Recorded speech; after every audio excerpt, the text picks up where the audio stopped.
Hey everyone, welcome back to our third episode of Divorce Unplugged. And today we are going to talk about a pretty heavy topic. We're going to discuss parental alienation. And before we do that, let's make sure we all understand exactly what parental alienation is. And so let's set the table. I'm actually going to read for you the exact definition, and then we'll talk a little bit more about it. So, a pattern of behavior where one parent consciously or unconsciously undermines the child's relationship with the other parent. And it ranges from very subtle to overt brainwashing. So, it's a pretty wide spectrum, and it can happen very easily in a lot of different ways. Let's get into it. Okay, let's do that. So, what are your thoughts on parental alienation, PA, I call it? Yeah, so I think it's one of those things that happens way too frequently, and I think even to the extent that it happens in scenarios where you've got a really good parent and you've got somebody who isn't intending to alienate their child, and they're doing it almost subconsciously, right? Maybe it's a protective mechanism, maybe it's just a disdain for the other party. It doesn't make them a bad parent, but it is an ignorance, like I said, to what parental alienation is and the impact it has on the children. So to avoid it, in my mind, it's to be overtly focused on ensuring you don't do it. And I'll tell you a story in a few minutes why that's so important. But I do know that generally speaking, parental alienation is that like faux pas word, right? It's Right. the thing that can take you way off course in your case. It's the thing that courts try to avoid unless it's very, significant. It's also something that's easily overused. So it's a really big topic. It's a very frequent topic that happens in your case. And there are a lot of things to consider about it. So that's what I think about it. Um, I just know that it's a really slippery slope with parental alienation. It is, and I think that lately it's gotten to be an even scarier conversation to have. When we talk about what happens if certain courts do or a therapist does start using that term and what could happen to the children. I think we've seen quite a bit of states recently talking about reunification camps.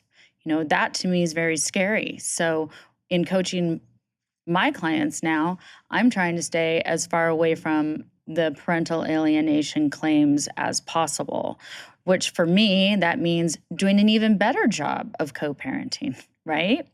Making it like overly co parent so that we don't have to worry about that. Um, and at the same time, I think a question I have for you is you gave us that definition, but I have a client who her husband, to soon to be ex husband, will say things in front of the kids like, your mommy doesn't love you. That was documentation that I had in court and has been used. And he still got 50-50. She got legal decision making. But I mean, would you consider that parental alienation? Because I would. I mean, Yeah, not only does it hurt the child, but yeah, I do. I think that's parental alienation all day long. And again, remembering, depending on what state you're listening from, some states don't even right. recognize the term parental alienation. So consider it interference, consider it whatever you want. But yes, saying those types of things in the presence of your children, even something as simple as, pointing out that the other parent isn't doing something. Oh, mom didn't bring the jacket, or dad didn't bring your shoes, or look at this, or Right. look at that in the presence of your kids is so inappropriate.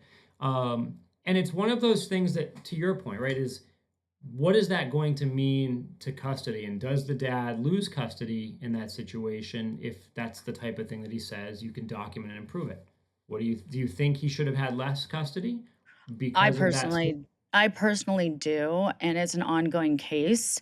And there's quite a bit of what we can say PA going on, like, oh, your mom doesn't want me to hug you on exchanges at the Mhm. police station, by the way. So there's a reason they're exchanging at the police station, you can tell, right? It's already a domestic violence scenario, and mom has legal decision making. But, father is constantly just picking in these situations where the kids are present, and these are young children.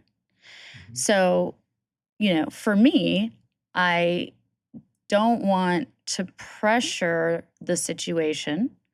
So I want to find a middle ground, I guess is what I'm saying. And I think that we all should find a middle ground with this instead of saying, okay, now we need to have, the reunification therapist involved. And these are small children. So I think all that would do is harm them and their development and maybe the way they view their mother and father. So it's like you said, a very slippery slope. Yeah, it is, and I think oftentimes, and you bring up a great point with the third parties because I think a lot of times people believe that it's a benefit to bring in a third party, a Mhm. minors counsel, guardian ad litem, 730 evaluator, child custody evaluation, Best interest attorney. Mhm. right, which I would argue is maybe one of the worst things you can do It for your is. case. And parental alienation is not really the hill you want to die on in chasing those types of things. Because I think that the overflow or the blowback of bringing those people into your case is as bad or worse than the parental alienation going on. Oh, I And so agree. working through that is definitely the right way to go.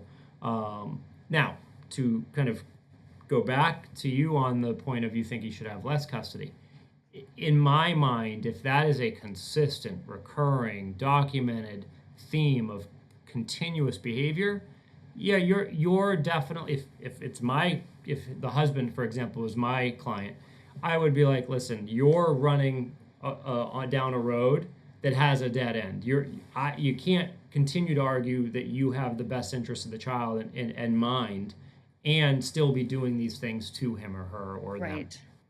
Saying that So to a 4-year-old brought him into the arguments so many times. It was hard for me to listen to the audios and even look at any of the documentation because you just don't bring a child into that. I don't no. care how hard it is, but you have to say, "You know what? You're gonna have a nice visit with your mommy. You're gonna have a nice visit with your daddy. You're gonna have a great time and be positive." That's what you Yeah. have to do. Yeah, and it's funny because I think too, this is maybe, the longer term vision of what it means. But I had my own case, right? That's what got me into this. But Mine as well. I had really good advice early in my case, and it stuck with me all the time, and I share it all the time. And it was an old client of mine said, listen, I grew up in a separated household. I was very young when my parents separated. I think she was 2. And she said, I loved my dad to the end of the world and back. And I only had him every other weekend, the weekend warrior parent.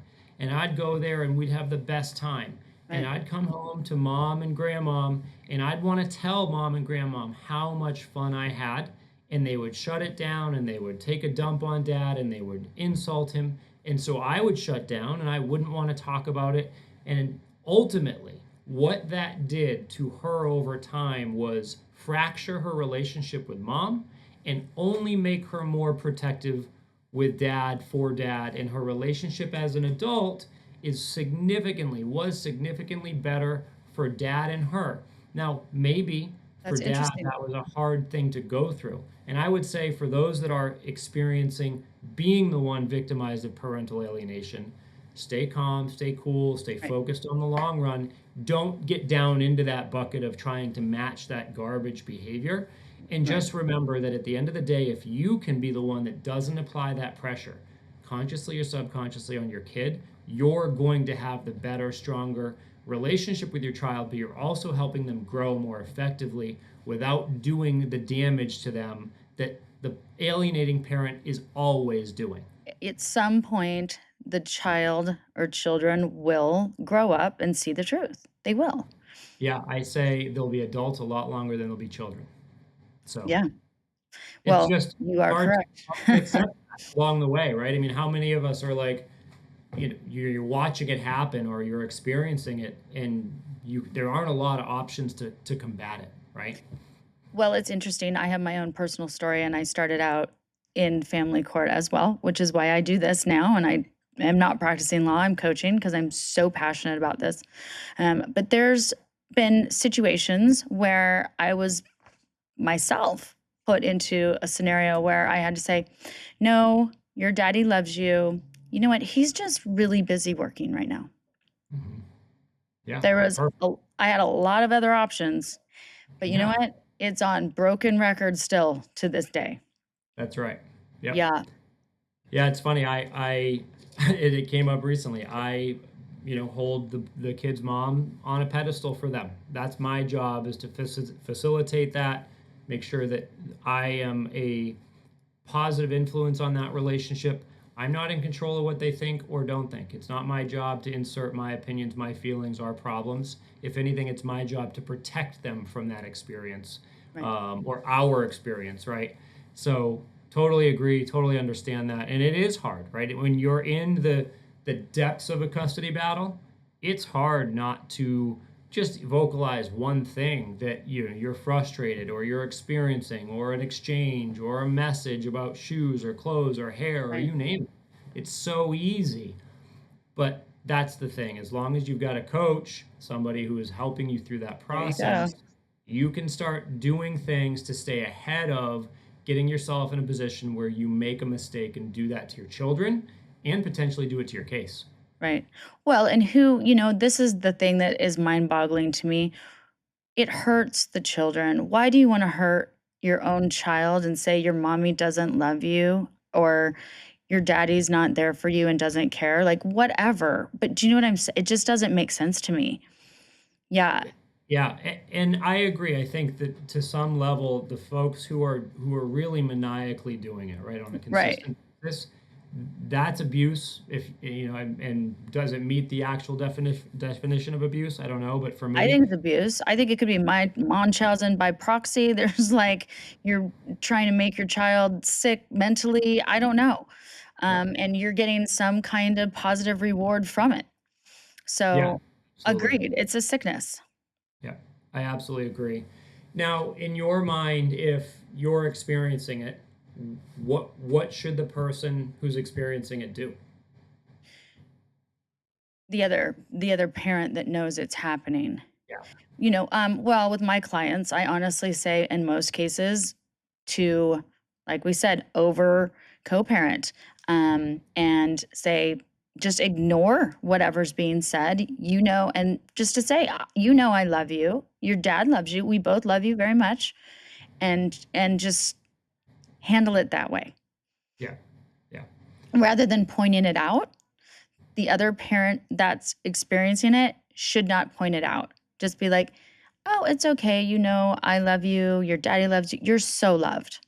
That's how I coach my clients.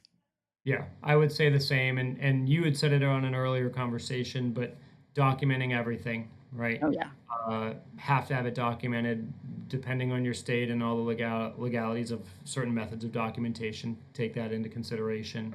But I think staying consistent and making sure you don't retaliate, to your point, is a fantastic way to manage it. Redirection, right? And then obviously at some point, depending on how bad it is, there could or would be some type of legal remedy, something that, Right. over time, right? They say that the light finally shines through at some point. It's a really tough journey to get there. Right, exactly, and then just one last thing on that subject, I do encourage sometimes counseling to get involved, but not court appointed. I'm always against the court appointed counseling. I'm against getting a guardian ad litem unless you absolutely have to. You can never get those people out of your life once they're in, right? Yeah, So my suggestion for my clients is, you know what? There are some really great counselors out there that work with kiddos.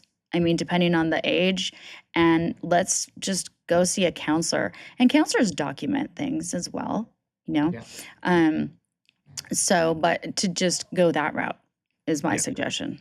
I mean, we're in agreement again. Yeah. Oh, that's interesting. I Yeah. like that. Okay. Well, I guess that wraps up our third episode, and we definitely had a good conversation on PA, and I'm sure that it will be coming up more often in our episodes. But for now, you guys just keep listening. Hopefully, you're getting some good information out of this. Like, subscribe, and we will see you soon. See you soon.